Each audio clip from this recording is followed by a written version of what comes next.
Prescription medication can really shrink your paycheck, especially if you don't have health insurance. So of course you want to call around to get the best price, but it can take forever. There's a website and app that will do the work for you. It's called GoodRX, and the goal of the app is to find the lowest prices on medications in your area. All you have to do is put in your zip code and the name of your medication, and voila, a list of pharmacies pop up with their prices.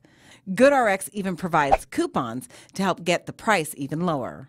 I checked prices of several medications by calling around, and of course by using GoodRx. I checked the price for amoxicillin at CVS Pharmacy. The pharmacist gave me a cash price of $12.